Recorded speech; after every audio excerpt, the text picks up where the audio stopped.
As children, we receive protection of our rights through our parents. But have you ever considered at what age you receive protections for your rights directly? Is it the same for all rights, or are there different ages when you receive protections for different rights? The case of Jones v. Bonta asks the question, when do you receive protection for your rights to keep and bear arms? The answer out of the Ninth Circuit Court of Appeals may surprise you. So we'll discuss that next on the Constitution Study. There's one thing you have to know wherever you make your stand. Came from a long through line of everyday Americans. Hello there, everyday Americans, and welcome to the Constitution Study, where we read and study the Constitution. We teach a rising generation to be free. I'm glad you could join me. As always, if you want to find out more, head to the website, constitutionstudy.com. You can sign up for the newsletter. You can follow my articles and videos. There's lots of stuff there, and I'll talk a bit more about that at the end of the program. But for now, let's take a look at this Jones v. Bonta case. California law strictly regulates the possession, ownership, and use of firearms in multiple ways. One of these laws requires anyone purchasing a firearm have a firearm safety certificate, or an FSC. The law does provide exemptions from the FSC requirement for people with hunting licenses, active and reserve law enforcement, and active or honorably discharged members of the military.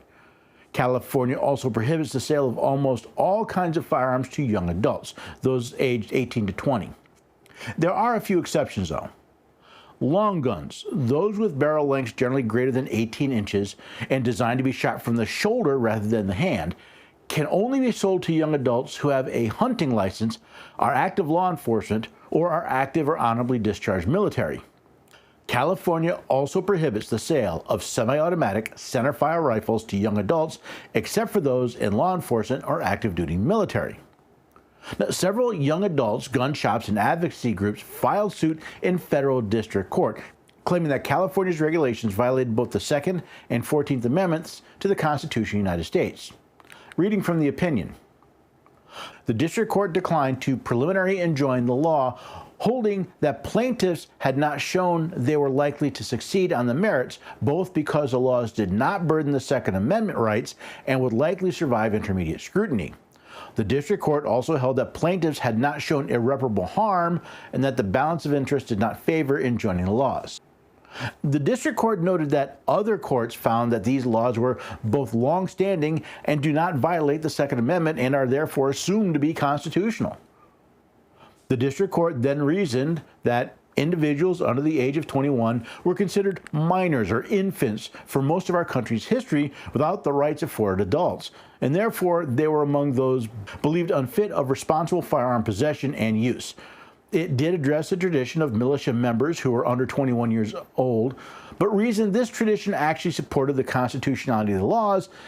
In the district court's view, militia members were required to possess their own firearms if they complied with accountability and maintenance regulations, and thus the strict rules surrounding militia duty show that the right to firearm possession came with obligations to ensure public safety.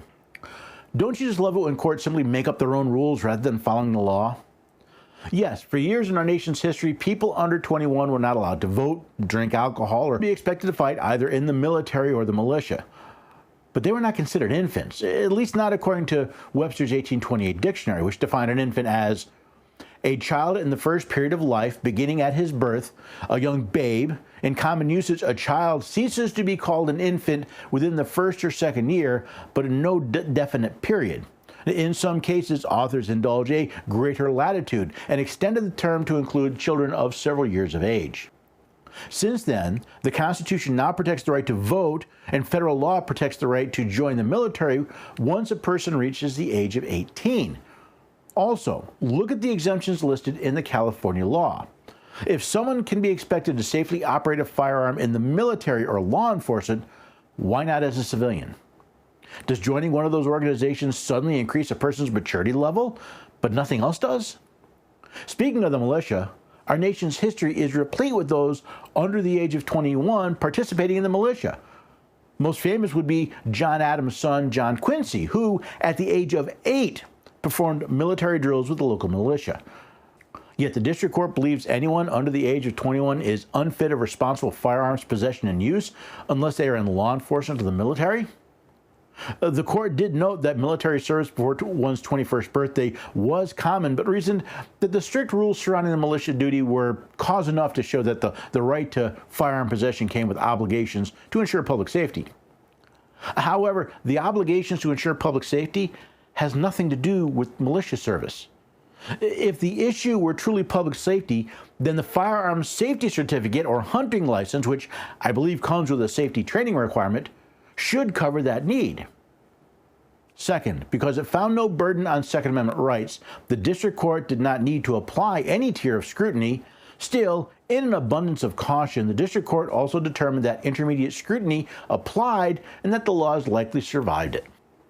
And since the district court found that infringing on the right of certain people to keep and bear arms somehow did not burden the Second Amendment, they figured they were done. However, in an effort to cover their backsides, the court determined that this question should receive intermediate scrutiny. But what is this scrutiny? The legal definition of scrutiny is the level of proof a government or their agent must overcome in order to infringe on your constitutionally protected rights. Basically, it's how hard government has to work in order to overrule the Constitution. There are three levels of scrutiny: rational basis, intermediate, or strict. Now, rational basis means government only needs to show their actions are rational to a legitimate government interest. Under intermediate scrutiny, it must be shown that the law or policy furthers an important government interest. While under strict scrutiny, the law must be narrowly tailored in the least restrictive means to further a compelling government interest. Notice that all three levels of scrutiny are used to decide if the court will allow an infringement of a right protected by the Constitution in direct violation of that supreme law. Third, the district court held that plaintiffs failed to show irreparable harm. The district court observed that after filing their amended complaint, plaintiffs waited 2 months before moving for a preliminary injunction. It reasoned that this delay undermined finding irreparable harm. More importantly, young adults could still get firearms either under an exemption through a transfer from family or by using them at shooting ranges. So the district court only believes a harm is irreparable if the complaint is immediately followed by a request for an injunction. In the court's eyes, it's not a question of whether the harm can be repaired, but how quickly the person files suit that determines if it's irreparable. Furthermore, the court noted that young adults were not prohibited from owning semi-automatic centerfire firearms, only in purchasing them. If that is the case, what is the purpose of the prohibition? Finally, the district court also held that the balance of interests weighed against enjoining the laws, reasoning that the potential harm of enjoining a duly enacted law designed to protect public safety outweighed young adults' inability to secure the firearm of their choice without proper training. A law may be enacted, but if it is repugnant to the Constitution, it is void. Well, at least according to Alexander Hamilton, Federalist Papers number 78, and the Supreme Court in the case Marbury versus Madison.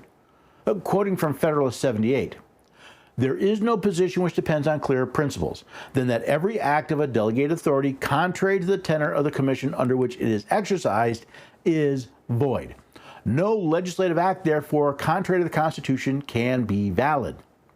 And for the Marbury versus Madison opinion, "Thus, a particular phraseology of the Constitution of the United States confirms and strengthens the principle, supposed to be essential to all written constitutions, that a law repugnant to the Constitution is void, and that courts, as well as other departments, are bound by that instrument."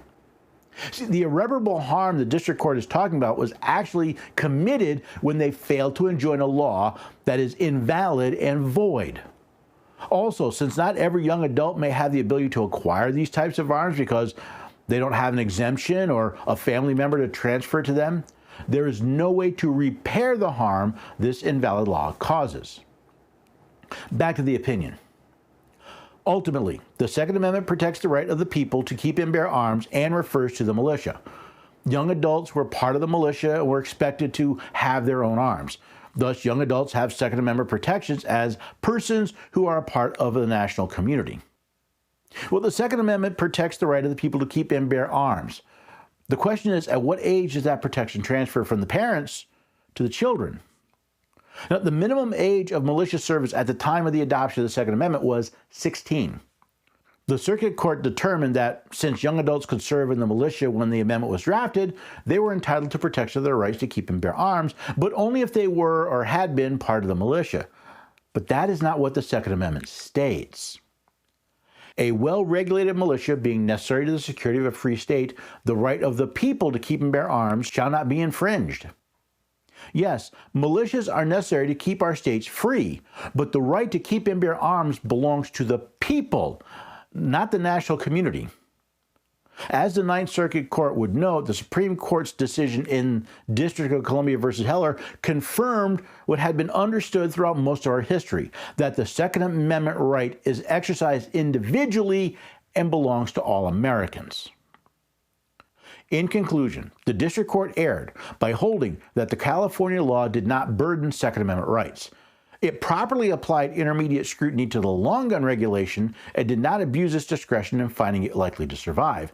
But it erred in applying intermediate scrutiny to the semi-automatic rifle ban. And even if intermediate scrutiny applied, the District Court abused its discretion in finding the ban likely to survive. Finally, the District Court erred in its application of irreparable harm factor. Thus, as to the long gun regulation, the district order is affirmed, and as to the semi-automatic centerfire rifle ban, the district court's order is reversed. We remand the case to the district court for further proceedings consistent with this opinion. The Ninth Circuit Court split its decision. Yes, the requirement for a firearm safety certificate or a hunting license to a young person to purchase was, in their opinion, constitutional. But the prohibition on the sale of semi-automatic centerfire rifles to them was not. I'm not sure why the court found that a person's right to keep and bear arms deserved strict scrutiny in one instance, but only intermediate scrutiny in another. Maybe because California did not prohibit the purchasing of long guns in general, but only semi-automatic centerfire rifles. Now, who knows if California will appeal this decision to the Supreme Court, or if the court would even take the case. This case does bring up three interesting questions I hope you will consider. First, at what age does the Constitution protect a person's right directly rather than through the parents? Second, should a person's right to keep and bear arms receive different levels of scrutiny based on how it's being infringed? And lastly, why did the state of California single out young adults and semi-automatic centerfire rifles purchases for this prohibition? It cannot be a safety question since it was not illegal for young adults to own these firearms, only to purchase them. Perhaps if the people, not only of California, but of all the states, can answer those questions, we will have fewer opportunities to worry about the courts allowing governments to infringe on our rights because they think they have a good reason to violate the supreme law of the land. So I found this case interesting, again, for a couple of reasons. One was the age question, and to me that's an important one. At 18, are you entitled to all of your rights? Does your right to freedom of speech and freedom of the press go younger than 18? Is it applied differently based on what it is? Is it the state that has the authority to determine when you're allowed to exercise those rights? And why are rights treated at different levels of scrutiny based on how they're being infringed? Make no mistake, California law violates the Second Amendment. It infringes on a person's right to keep and bear arms, and it has nothing to do with whether or not you're actually in the militia or have ever served in the militia. It is the right of the people. Anywhere you look in the Constitution, when it talks about the people, it is talking about an individual right, your individual right. So I'm curious, what do you think? Do you think there's an age justification for applying, say, a First Amendment protection versus a Second Amendment protection? What is that, and why is that? And I think that's the most important question. Not that you believe age makes a difference, but why you believe that a certain age is the right age for the rights to be protected directly for the individual. That's what I'd like you to consider. And comment on this episode, the video, the audio, or the article on the website. Let me know what you think. I'm actually quite curious. Now, if you want to find out more, if you want to comment, go to constitutionstudy.com. You'll find this article in the posts that are there. And you can comment there or on any of the social media platforms that I post it to. While you're there, consider signing up for the newsletter, maybe having the articles and videos delivered directly to your inbox. Maybe you can support the Constitution study or the tour that I'm doing this year called the Blessings of Liberty Tour. Or maybe you can just check out those articles and share them with friends and family. Any one of those would be wonderful. If you want to hear more, join me 5 days a week, 4 p.m. Eastern Time on America Out Loud Talk Radio, heard on the iHeartRadio network. You'll find the Constitution study there 5 days a week, and we're talking about the Constitution and the world around us. I mentioned it before, but I want to mention it again. If you want to help the Constitution study, one of the best things you can do is share the information, the articles, the videos, the audio podcast. Share them with friends, family, most of all, share them on social media.